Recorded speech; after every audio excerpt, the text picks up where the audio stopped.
आज के लेक्चर में हम कैपेसिटर में संचित ऊर्जा का सूत्र बनाएंगे। जब कैपेसिटर आवेश रहित होता है, अर्थात कैपेसिटर की दो प्लेटों पर आवेश नहीं होता, तब कोई भी ऊर्जा उस कैपेसिटर में नहीं होती। लेकिन जब कैपेसिटर आवेशित होता है, एक प्लेट धनावेशित होती है, दूसरी प्लेट ऋण आवेशित होती है, तब उस कैपेसिटर में ऊर्जा, स्थितिज ऊर्जा संचित रहती है। और ये स्थितिज ऊर्जा दो प्लेटों के बीच के अवकाश में जो विद्युत क्षेत्र होता है, जब आवेशित हुआ हो तब जो विद्युत क्षेत्र होता है उसमें होती है। आज हम इसी कैपेसिटर की लिए संचित ऊर्जा का सूत्र प्राप्त करेंगे। तो जरा देखें, तो टाइटल है कैपेसिटर में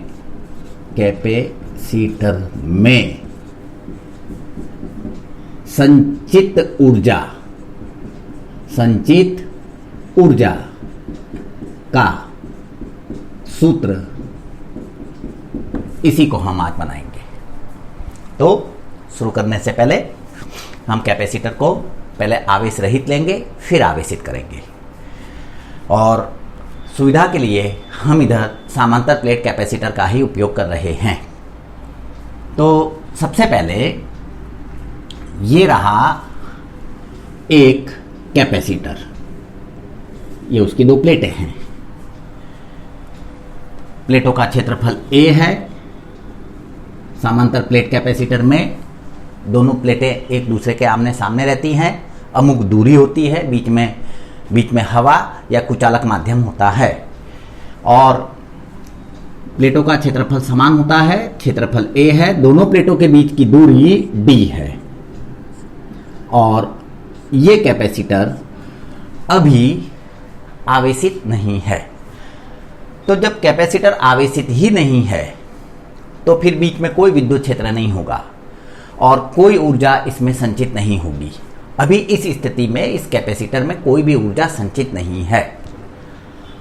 अब हम कैपेसिटर को आवेशित करेंगे। हम जानते हैं कि कैपेसिटर में दो प्लेटों में एक धन आवेशित होती है और दूसरी प्लेट ऋण आवेशित होती है, उतनी ही। और हम ये भी सीखे हैं कि कोई भी तटस्थ पदार्थ, चाहे वो प्लेट हो या कोई भी हो, जब इलेक्ट्रॉन खोता है, यानी उसकी सतह से इलेक्ट्रॉन दूर होते हैं, तब वह धनावेशित बनता है। और जो प्लेट पर इलेक्ट्रॉन आते हैं अतिरिक्त के, वो ऋणावेशित बनती है। और ये बिल्कुल शुरू की स्थिति है। इसको मैं स्थिति 1 कह रहा हूं। स्थिति 1 में कैपेसिटर आवेश रहित है, कोई भी ऊर्जा नहीं है। अब हम कैपेसिटर को आवेशित करते हैं। तो कैपेसिटर की जो पहली प्लेट है, चलो इसको नाम दे देते हैं, ये पहली प्लेट है और ये दूसरी प्लेट है। कैपेसिटर की जो पहली प्लेट है, यहां से हम इलेक्ट्रॉनों को वहां पहुंचाते हैं। हम पहुंचाते हैं मतलब कोई भी कारक हो सकता है, वो बैटरी ही होती है ज़्यादातर, पर इलेक्ट्रॉनों को यहां से वहां पहुंचाया गया। तो इलेक्ट्रॉन जब यहां से वहां जाएंगे तो ये प्लेट धनावेशित बनेगी और जहां इलेक्ट्रॉन आए हैं वो प्लेट ऋण आवेशित बनेगी। तो मानो हमने कैपेसिटर को आवेशित करना शुरू किया और थोड़ी देर के बाद जो पहली प्लेट है, इस पर, पहली प्लेट पर Q डैश जितना धन आवेश आया। इलेक्ट्रॉन यहां से हम वहां ले गए, तो जब यहां से इलेक्ट्रॉन हम वहां ले जाएंगे तो ये धनावेशित बनेगी प्लेट और वो ऋण आवेशित बनेगी। तो जो पहली प्लेट है, अब वो Q डैश जितना धन आवेशित बनी है और दूसरी प्लेट पर उतने ही इलेक्ट्रॉन आए। तो जो दूसरी प्लेट है वो माइनस Q डैश जितना ऋण आवेशित बनेगी। पहली प्लेट धन आवेशित है और दूसरी प्लेट ऋण आवेशित है। और अब ये कैपेसिटर आवेशित है। दूसरी बात, जब कैपेसिटर आवेशित होता है तो ये धन विभव पर है और ये ऋण विभव पर है, तो दोनों के बीच विद्युत विभवांतर भी होगा। इस दूसरी स्थिति में जो कैपेसिटर की दो प्लेटों के बीच विद्युत विभवांतर है उसे हम V डैश कह देते हैं। दूसरी स्थिति में पहली जो प्लेटें हैं, एक धन विभव पर है, एक ऋण विभव पर है, विभवांतर पैदा होगा, उस विभवांतर को हम V डैश कह देते हैं। यहां विभवांतर है V डैश। अब आवेशित करने की प्रक्रिया जारी है। ये प्लेट धन आवेशित है, ये ऋण आवेशित है, तो बीच में विद्युत क्षेत्र है और विद्युत क्षेत्र धन से ऋण की तरफ होता है और इसलिए धन से ऋण की तरफ का विद्युत क्षेत्र बनाया है और यह समान प्रकार का विद्युत क्षेत्र है। विभवांतर V डैश का है। अब हमें कैपेसिटर को इससे भी अधिक Q जितना, इस प्लेट को धन Q जितना और इस प्लेट को ऋण Q जितना आवेशित करना है। इस परिस्थिति पर सबसे ज्यादा हम ध्यान देंगे। तो मानो कि जो पहली प्लेट है, जो धनावेशित प्लेट है कैपेसिटर की, ये दूसरी प्लेट, ये पहली प्लेट, जो धनावेशित प्लेट है वहां से हम इलेक्ट्रॉन लेंगे और सामने की प्लेट पर पहुंचाएंगे। और कितने इलेक्ट्रॉन लेंगे कि वो थोड़ा सा आवेश पैदा कर पाए, सूक्ष्म विद्युत आवेश पैदा करे। तो पहली प्लेट से मानो हमने Q डैश के जितने इलेक्ट्रॉन निकाले, ये देखो DQ डैश जितने, Q डैश नहीं DQ डैश के जितने इलेक्ट्रॉन हमने लिए, मतलब हमने इतने इलेक्ट्रॉन लिए हैं कि उनका आवेश DQ डैश हो और ये इलेक्ट्रॉनों को यहां से वहां पहुंचाना है। थोड़ा ख्याल करें, विद्युत क्षेत्र है ये और ये रहा ऋण आवेश, इलेक्ट्रॉन्स। और विद्युत क्षेत्र में ऋण आवेश पर क्षेत्र की विपरीत दिशा में बल लगता है। ये जो विद्युत क्षेत्र पैदा हुआ, ये इन इलेक्ट्रॉनों पर ये दिशा में बल लगाएगा।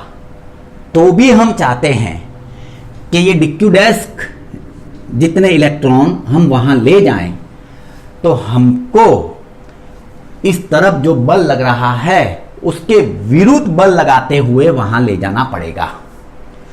हम बल लगाएंगे, दूरी तय होगी, कार्य हुआ कहा जाएगा और वही कार्य, थोड़ा थोड़ा कार्य ही कुल मिलाकर स्थितिज ऊर्जा के रूप में संचित होता रहता है।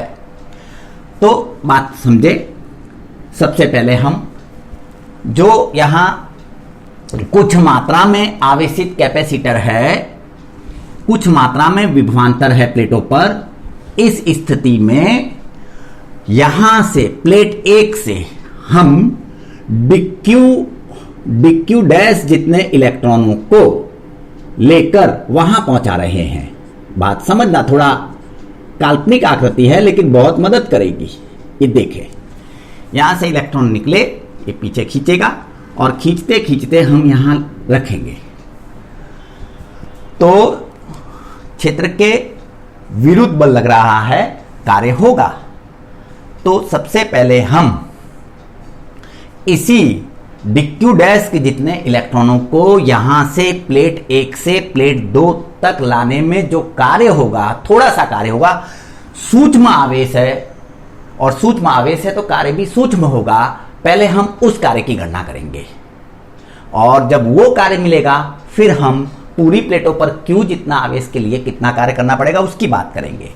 लेकिन एक बात समझें, जब यहां से हम DQ डैश के जितने इलेक्ट्रॉनों को निकालेंगे, बराबर, और यहां रखेंगे, तो अब इस प्लेट पर DQ डैश इलेक्ट्रॉन अगर इधर से निकल गए तो अब इस प्लेट पर Q dash plus DQ dash की जितना धनावेश हो जाएगा। Q डैश तो पहले से ही था और ये इलेक्ट्रॉन हमने यहां से दूर किए और बल लगाते लगाते वहां ले जाएंगे।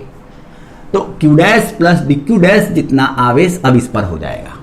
और उस पर dq डैश इलेक्ट्रॉन पहुंचने के पहले ये प्लेट पर माइनस q डैश आवेश था और ये भी आ गए, तो अब ये plate minus q dash minus dq dash जितना आवेशित होगी जब ये वहां पहुंच जाएंगे तब। और हम इन इलेक्ट्रॉनों को जो dq डैश जितना ऋणावेश पैदा कर रहे हैं, इन इलेक्ट्रॉनों को यहां से प्लेट 1 से प्लेट 2 पर पहुंचने में जो थोड़ा सा कार्य होता है, पहले उसकी गणना करेंगे। तो जरा देखें तो हाँ, यहां दो प्लेटों के बीच जब हमने ये dq डैश इलेक्ट्रॉन यहां से खींचकर वहां नहीं लाए थे तब की बात है। यहां दो प्लेटों के बीच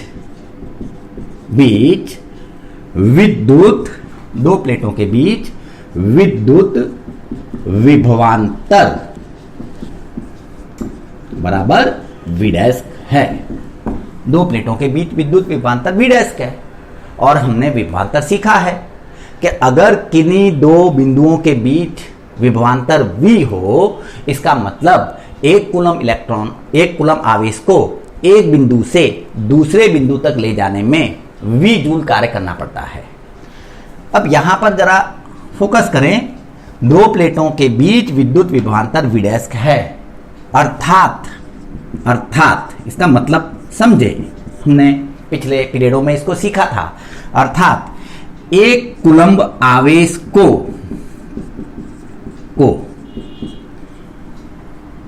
प्लेट 1 से प्लेट 2 तक लाने में, एक कूलम्ब आवेश को प्लेट 1 से प्लेट 2 तक लाने में किया गया कार्य बराबर v डैश जूल। इन दोनों प्लेटों के बीच विद्युत विभवांतर v डैश है, यानी एक कूलम्ब आवेश को हम यहां से यहां ले जाएं तो हमको इतना कार्य करना पड़ेगा। तो ये तो एक कूलम्ब आवेश को यहां से यहां ले जाने में किया गया कार्य है, लेकिन हम ला कितना रहे हैं? हम dq डैश आवेश ला रहे हैं यहां से वहां पर। तो एक कूलम्ब आवेश को प्लेट 1 से प्लेट 2 तक लाने में किया गया कार्य v डैश, तो dq डैश आवेश को प्लेट 1 से प्लेट 2 तक लाने में किया गया कार्य बराबर dw कितना? तो dw की गणना हो सकती। तो dw बराबर dq dash into v dash. dw बराबर dq dash into v dash. इसको मैं बोल रहा हूं समीकरण 1। अब जरा देखें तो, अब कैपेसिटर का मूल सूत्र जो हम यहां पर लगाएंगे। अब कैपेसिटर की धारिता या कैपेसिटर का कैपेसिटेंस C हो, हाँ कैपेसिटर का कैपेसिटेंस होता है, अचल होता है, C हो, तो हम कह सकते हैं Q डैश बराबर C into V dash. Q dash बराबर C into V dash. dq dash आवेश यहां से यहां आया था, उसके पहले इस प्लेट पर Q डैश आवेश था, इस पर माइनस Q डैश था और विभवांतर V डैश था। ये Q dash plus dq dash आवेश, तो dq डैश का आवेश हमने प्लेट 1 से प्लेट 2 पर लाए उसके बाद हुआ है। पूरी प्रक्रिया डायनामिक है, थोड़ा समझो उसको। उसके बाद हुआ है, उसके पहले तो ये Q डैश था और ये माइनस Q डैश था और विभवांतर V डैश था। तो उसको हम समझ रहे कि कैपेसिटर का कैपेसिटेंस C है, तो Q डैश बराबर C इंटू V डैश। समीकरण 2 बोल देते हैं। तो यहां से V डैश का मान लाकर वहां रखें तो हम कह सकते हैं dw बराबर dq dash into Q dash upon C। समीकरण 3 बहुत महत्वपूर्ण समीकरण है। जब कैपेसिटर की एक प्लेट पर Q डैश आवेश है, दूसरे पर माइनस Q डैश आवेश है, विभवांतर V डैश है, तब इस प्लेट से, एक प्लेट से dQ डैश आवेश को, भले वो ऋण हो, इससे कोई फर्क नहीं पड़ता, अगर यहां से लाएंगे तो ऋण वहां जाएगा, तो ये और धन बनेगा और ये और ऋण बनेगा। और यही बात हम वहां से धन आवेश को यहां पर लाए तो वो और ऋण बनता और ये और धन बनता। लेकिन हम इलेक्ट्रॉनों को लेकर, जो सच्चाई है उसको लेकर हम काम कर रहे हैं। तो dW बराबर dQ dash into Q dash upon C। वस्तु समझो ये है क्या? जब कैपेसिटर किसी समय पर Q डैश जितना आवेशित होता है, विभवांतर V डैश होता है, तब एक प्लेट से दूसरे प्लेट पर, dQ डैश आवेश को लाने में होने वाला कार्य है।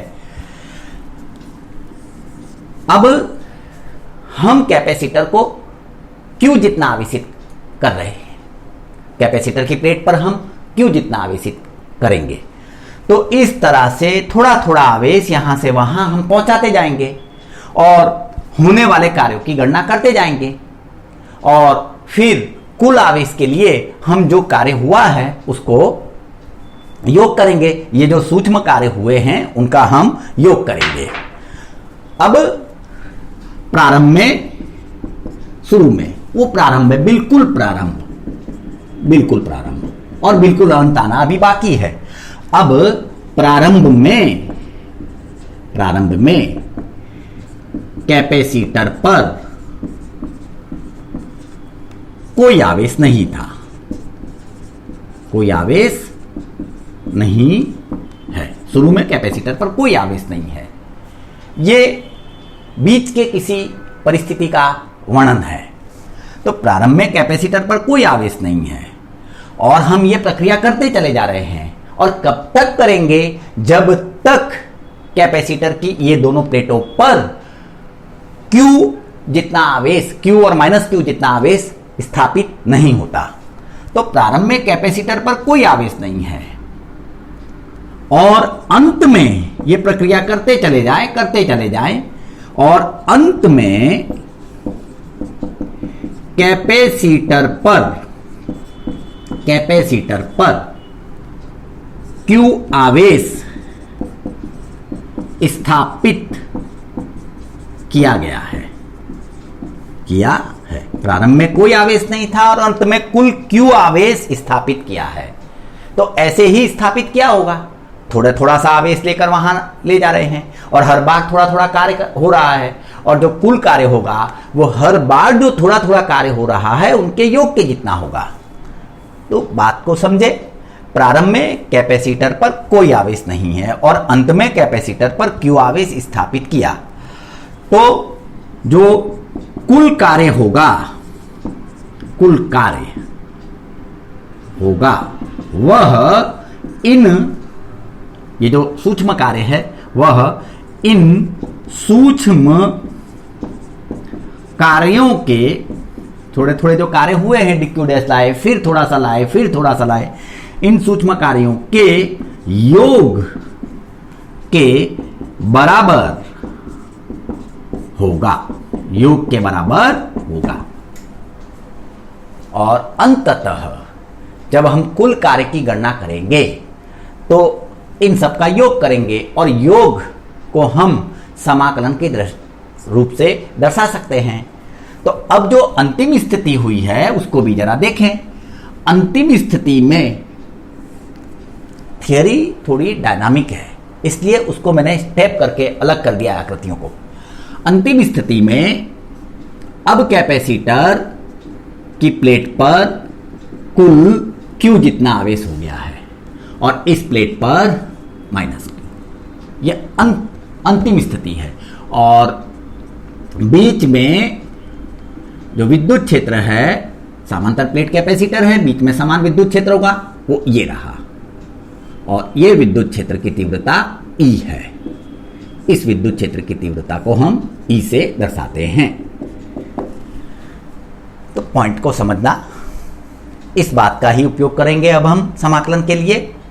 ये सूक्ष्म कार्य है, थोड़ा सा आवेश यहां से वहां पहुंचाने में होने वाला कार्य है, और अंत में कैपेसिटर पर Q आवेश स्थापित किया है, तो जो कुल कार्य होगा वो इन सब सूक्ष्मों के योग के बराबर होगा और योग को हम समाकलन के रूप में दर्शा देते हैं। तो कुल कार्य, और वो जो कुल कार्य होगा वही कैपेसिटर में स्थितिज ऊर्जा के रूप में संचित होगा, उसी को कैपेसिटर की ऊर्जा कहते हैं। तो कुल कार्य को हम कह रहे हैं W। तो W बराबर इंटीग्रेशन, ये जो सूक्ष्म कार्य हैं इन सभी का योग, इंटीग्रेशन dW बराबर इंटीग्रेशन dW, और dW ये ले ले, dq dash into q dash upon c, सीमा वाला समाकलन बन रहा है। शुरू में, प्रारंभ में कैपेसिटर की प्लेट पर कोई आवेश नहीं है, Q इक्वल टू 0 प्रारंभ में, और अंत में इसको यहां पर लिख देना चाहिए, ये अंतिम स्थिति है। और ये जो स्थिति है वो कोई बीच की स्थिति की बात की थी। जो हमने सूक्ष्म कार्य की गणना की थी वो कैपेसिटर जब धीरे धीरे आवेशित हो रहा था, उसमें बीच की स्थिति का ये बात हुआ था। तो कुल कार्य W बराबर इंटीग्रेशन dW, और शुरू में आवेश 0 है और अंत में आवेश Q है, और ये जो समाकलन है ये Q के पदों में है। तो शुरू में आवेश 0 है, लोअर लिमिट, और अपर लिमिट होगी Q। अब हम इस समाकलन को सॉल्व करेंगे। dq डैश, Q डैश चल है, Q डैश के सापेक्ष हम समाकलन कर रहे हैं, और ये फलन है और C अचल है, और समाकलन में अचल बाहर आ जाता। तो 1/c इंटीग्रेशन 0 से Q dash into dq dash. अब हम जानते हैं integration x dx, x raise to n का समाकलन x raise to n+1 bye n+1 होता है। तो यहां पर x के बदले Q डैश है, तो इसका समाकलन होगा 1/c Q dash x raise to 1, n 1 है, x raise to 1+1 x square by 1+1 2 x square by 2। तो ये होगा इन Q डैश स्क्वायर बाय 2, सीमा रखेंगे और सूत्र बनेगा lower limit 0, upper limit Q, कीमत रख दें, सीमाएं रख दें, 1/c Q square by 2 minus 0। तो W बराबर 1/2 Q स्क्वायर अपॉन C, ये रहा सूत्र। तो जब कोई भी कैपेसिटर आवेशित किया जाता है तब उसमें ऊर्जा संचित होती है, और ऊर्जा संचित होने का जो हमने डिराइव किया है, सूत्र बनाया है, वो ये स्थिति में से बनाया है। इसलिए इस स्थिति को ठीक से समझ लेना जरूरी। जब dq डैश आवेश हमने नहीं निकाला था तो इस पर Q डैश था और इस पर माइनस Q डैश था।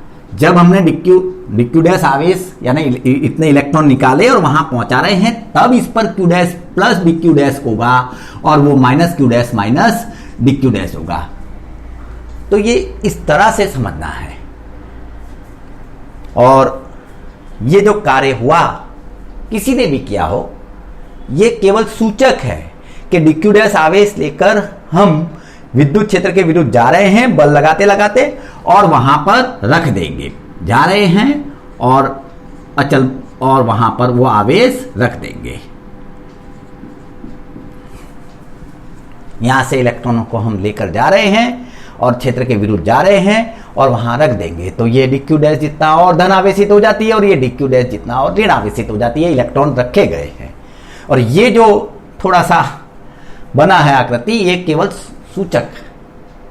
ये काम हम इस तरह से नहीं करते, ये काम बैटरी करती है, पर उसकी सूचना है कि इस तरह से बल लगा और दूरी तय हुई और कार्य हुआ, किसी ने भी किया हो।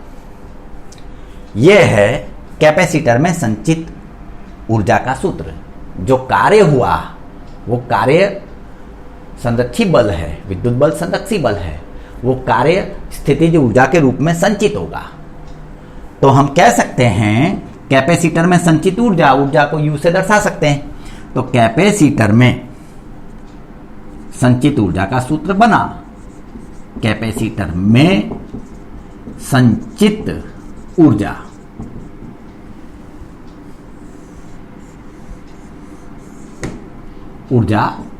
U बराबर, जो कार्य है वही ऊर्जा, U बराबर 1/2 Q²/C।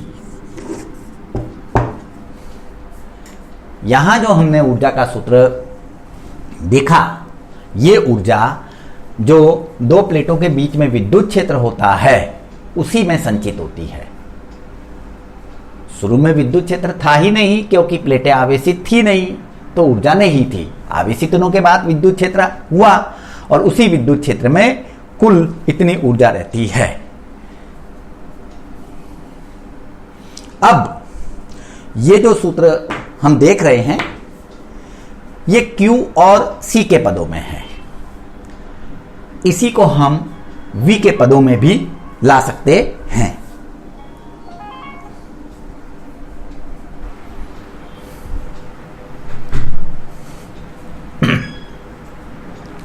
अब जो कैपेसिटर में संचित स्थितिज ऊर्जा है उसको हम V, Q इन पदों में भी प्राप्त कर सकते हैं, जिसको हम यहां पर सीखें।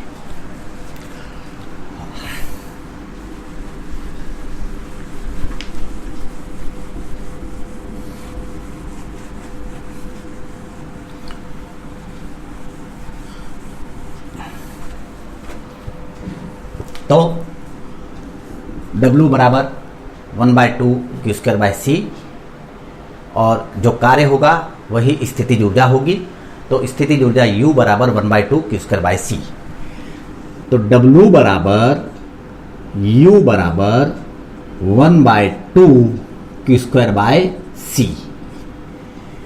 जब कैपेसिटर आवेशित होता है और उसकी प्लेट पर Q जितना आवेश हो तब उस कैपेसिटर में इतनी मात्रा में ऊर्जा संचित होती है और यह ऊर्जा विद्युत क्षेत्र के अंदर होती है, विद्युत क्षेत्र में संग्रहित रहती है। W बराबर U बराबर 1/2 Q²/C। अब एक बात, जब कैपेसिटर हमने आवेशित करना शुरू किया था और किसी समय पर, मध्य के किसी समय पर इस प्लेट पर Q' आवेश था धन, इस प्लेट पर -Q' आवेश था और विभवांतर, यह प्लेट धन विभव पर, यह प्लेट ऋण विभव पर और विभवांतर V' था। जब हमने कैपेसिटर को प्लेट पर Q जितना आवेशित किया, जो अंतिम स्थिति के रूप में हम यहाँ पर समझ रहे हैं, जब हमने इसको Q जितना आवेशित किया तब जो विद्युत क्षेत्र है वो E है और तब जो विभवांतर है, दो प्लेटों के बीच विभवांतर V है। तो यहाँ पर Q' के समय विभवांतर V' के और अंत में जब Q जितना आवेशित किया तब विभवांतर V है, उसको हम यहाँ पर दर्शा देते हैं। विभवांतर, इस समय विभवांतर V है। हम कैपेसिटर में संचित ऊर्जा को V के पदों में भी और भी तरीके से लिख सकते हैं, जिसको हम यहाँ पर बनाएंगे। तो जरा देखें, विभवांतर V है, आवेश Q है, कैपेसिटेंस C है। कैपेसिटर का मूल सूत्र हम जानते हैं, तो Q बराबर इस समय के लिए Q बराबर CV। इस समय जो Q, V और C के बीच संबंध है वो है Q बराबर CV। अब जरा इसमें Q के स्थान पर CV रखें और हमको स्थितिज ऊर्जा का सूत्र C और V के पदों में मिलेगा। ये Q के पदों में है। तो U बराबर 1/2 Q square upon C square V square, Q के स्थान पे रखा, अपॉन C, एक C कैंसल, तो U बराबर 1/2 C V स्क्वायर, U बराबर 1/2 C V स्क्वायर। ये भी ऊर्जा का ही सूत्र है, ये C और V के पदों में है। उसी तरह से हम Q और V के पदों में भी ला सकते हैं। कैसे? तो जरा देखें। Q बराबर CV, ये रखने पर हमने ये रखा। अब हम इसी के अंदर इस सूत्र में C के स्थान पर Q/V रख सकते हैं। Q बराबर CV, तो C बराबर Q/V, उसको इसमें रखते हैं। उपरांत C के स्थान पर Q/V, तो U बराबर 1/2 Q square upon Q square by V square, C equal to Q/V means Q/V। हर का हर ऊपर चला गया, Q/V, Q कैंसल, तो U बराबर 1/2 Q इंटू V। तो ये तीनों सूत्र एक ही सूत्र के अलग अलग स्वरूप हैं। ये Q और C के पदों में संचित ऊर्जा है, ये C और V के पदों में, और ये Q और V के पदों में। इसी सूत्र को कैपेसिटर की ऊर्जा के सूत्र कहते हैं, जो अलग अलग परिस्थितियों में हम उपयोग करते हैं। कैपेसिटर में जो ऊर्जा संचित होती है वो विद्युत क्षेत्र में होती है, यानी विद्युत क्षेत्र ऊर्जा क्षेत्र है। और ऐसा नहीं है कि कैपेसिटर की दो प्लेटों के बीच का विद्युत क्षेत्र ही ऊर्जा क्षेत्र, ऐसा नहीं है। कहीं भी विद्युत क्षेत्र होगा, यहाँ हम विद्युत क्षेत्र को इसके साथ जोड़ रहे हैं ऊर्जा के साथ, पर कहीं भी किसी से भी व्यापक रूप में किसी भी आवेशित पदार्थ से अगर विद्युत क्षेत्र पैदा हो रहा है, किसी भी आवेशित पदार्थ से विद्युत क्षेत्र पैदा होता है, तो उस क्षेत्र में ऊर्जा होती है। ये हम यहां पर समझे, और ये कैपेसिटर की संचित ऊर्जा का सूत्र है। अब हम ऊर्जा घनत्व भी सीखेंगे। ये कैपेसिटर की दो प्लेटों के बीच के अवकाश की कुल ऊर्जा है। कुल ऊर्जा, पूरे अवकाश में जितनी ऊर्जा है वो इतनी होती है, इससे या इससे हम ज्ञात कर सकते हैं। लेकिन ऊर्जा घनत्व भी हम ज्ञात कर सकते हैं। ऊर्जा घनत्व का मतलब इकाई आयतन में रही हुई ऊर्जा। इतने अवकाश में रही हुई ऊर्जा का सूत्र तो हमने प्राप्त किया, अब ऊर्जा घनत्व का सूत्र भी हम बनाएंगे। तो जरा देखें।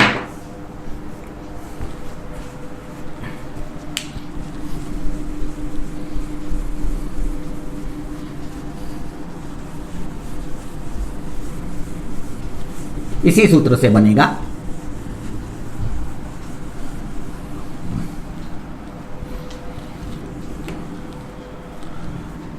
ऊर्जा घनत्व।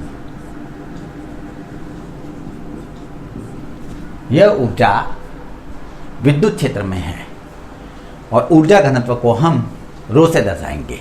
लेकिन क्योंकि यह ऊर्जा विद्युत क्षेत्र में है, इसलिए हम इस भौतिक राशि को रो ई से व्यक्त करेंगे।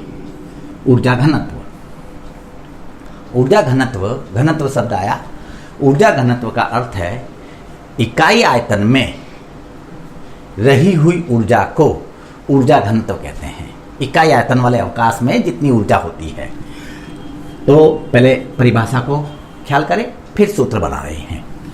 इकाई आयतन में, इकाई आयतन में रही हुई ऊर्जा को, रही हुई ऊर्जा को ऊर्जा घनत्व कहते हैं। ऊर्जा घनत्व कहते हैं इकाई आयतन में रही ऊर्जा को। और इसे ρ से दर्शाते हैं। अब हम यहां पर कुल ऊर्जा के सूत्र पर से ऊर्जा घनत्व का सूत्र भी बना सकते हैं। जैसा कि यहां लिखा है, इकाई आयतन में रही हुई ऊर्जा को ऊर्जा घनत्व कहते हैं। ये जो ऊर्जा है, कोई भी सूत्र का उपयोग कर सकते हैं, मैं इसका करूंगा। ये जो ऊर्जा है, ये समग्र कैपेसिटर के दो प्लेटों के बीच के अवकाश है, उतने आयतन की ऊर्जा है। कैपेसिटर की दो प्लेटों के अवकाश में जो अवकाश है, उतने आयतन में इतनी ऊर्जा होती है। तो हम इकाई पर ज्ञात कर सकते हैं।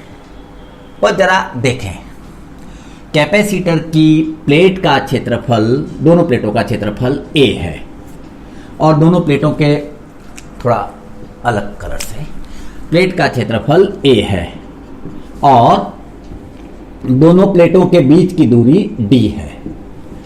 तो जो आयतन होगा, कैपेसिटर की दो प्लेटों के बीच का अवकाश का जो आयतन होगा वो A × D होगा। और हम चूंकि और इसलिए का उपयोग करके इकाई आयतन में रही ऊर्जा ज्ञात कर सकते हैं। इतने आयतन में, ये जो आयतन है, इतने आयतन में रही हुई ऊर्जा इतनी है। तो एक इकाई आयतन में रही ऊर्जा कितनी? तो चूंकि एडी आयतन कैपेसिटर की दो प्लेटों के बीच के अवकाश का आयतन है, एडी आयतन में रही ऊर्जा बराबर U। एडी आयतन में रही ऊर्जा U, तो एक इकाई आयतन में रही ऊर्जा ρe कितना? इस तरह से ऊर्जा घनत्व बनता है सूत्र। तो ρe बराबर U/AD। U इस सूत्र का उपयोग कर सकते हैं, इसी का उपयोग कर रहे हैं। U 1/2 into C V² AD। अब ये समांतर प्लेट कैपेसिटर है, और समांतर प्लेट कैपेसिटर के कैपेसिटेंस C का सूत्र हम जानते हैं, हमने बनाया, सीखा। C बराबर ε0 A/D। तो चूंकि C बराबर ε0 A/D कीमत रख दे, तो ρe = 1/2 ε0 A/D। C का मान रखा, V² और ये AD। A से A गया, तो बचा ρe बराबर 1/2 V²/D², D × D²। अब हम ये भी सीखे हैं विद्युत क्षेत्र, विद्युत विभवांतर के बीच संबंध। दोनों प्लेटों के बीच का विभवांतर V है और विद्युत क्षेत्र E है, विद्युत क्षेत्र का मान E है, और दोनों प्लेटों के बीच की दूरी D है। तो सूत्र था E बराबर -dV/dx या dV/dr। मान में काम कर रहे हैं, ऋण चिन्ह की अवगणना करेंगे। dV का मतलब है विद्युत विभवांतर और dr का मतलब है उन दोनों के बीच की दूरी। dV का मतलब है दो बिंदुओं के बीच का विभवांतर या दो प्लेटों के बीच का विभवांतर, और dr का मतलब है उन दोनों बिंदुओं के या प्लेटों के बीच की दूरी। तो E बराबर -dV/dV यहां V है और dr D है, दूरी D है और विभवांतर V है। तो ये भी हम सीखे हैं, E बराबर V/D। ये V² है, ये D² है। तो सूत्र बना ρe = 1/2 ε0 × E²। ये रहा ऊर्जा घनत्व का सूत्र। ये कुल ऊर्जा का सूत्र है, कैपेसिटर के अंदर संचित कुल ऊर्जा का सूत्र ये है। और इकाई आयतन में रही हुई ऊर्जा, और इकाई आयतन में यहां विद्युत क्षेत्र है, कैपेसिटर की दो प्लेटों के बीच विद्युत क्षेत्र है, और विद्युत क्षेत्र में इकाई आयतन में रही हुई ऊर्जा इतनी होगी। इससे हमको समझ पड़ रहा है कि जहां भी E है ई मतलब विद्युत क्षेत्र। फिर चाहे वो कैपेसिटर से पैदा हुआ हो या किसी भी आवेशित पदार्थ से विद्युत क्षेत्र पैदा हुआ हो, हम उस विद्युत क्षेत्र में ऊर्जा की गणना कर सकते हैं। और अगर किसी अवकाश में समान विद्युत क्षेत्र होता है जैसा यहां है, तब हम इकाई आयतन में रही ऊर्जा को, जिसको हम ऊर्जा घनत्व कहते हैं, वो ऊर्जा घनत्व इतना होगा। इससे हमको ये भी समझ में आता है कि विद्युत क्षेत्र ऊर्जा क्षेत्र है और वह ऊर्जा को संचित करता है। तो यही कैपेसिटर में संचित ऊर्जा के सूत्र हैं अलग अलग राशियों के पदों में, और ये ऊर्जा घनत्व का सूत्र है। और अब हम नेक्स्ट लेक्चर में जो भी कैपेसिटर हमने जितना भी सीखा है अभी तक, उससे संबंधित न्यूमेरिकल्स और ये सब हम सॉल्व करेंगे, और उनमें हम उन्हीं सूत्रों का उपयोग करेंगे जो हमने थियरियों में सीखे थे। तो नेक्स्ट लेक्चर से हम इनके न्यूमेरिकल्स पर आएंगे, न्यूमेरिकलों को सॉल्व करेंगे, सीखेंगे। दूसरी बात कि अगर जब मैं ये पढ़ा रहा हूं और अगर किसी स्टेप में या किसी जगह पर कोई भी तरह का डाउट हो तो उसको कमेंट्स में ज़रूर लिखें, तो इंडिविजुअली मैं उसको वो डाउट बताऊंगा। कमेंट्स में उसको लिखना, तो मैं अलग से उसको वो डाउट बताऊंगा। हो सकता है हम पढ़ रहे हैं, हो सकता है बीच में कोई चीज़ ऐसी हो जो ना समझ में आ रही हो, तो उसको कमेंट्स में लिखना है।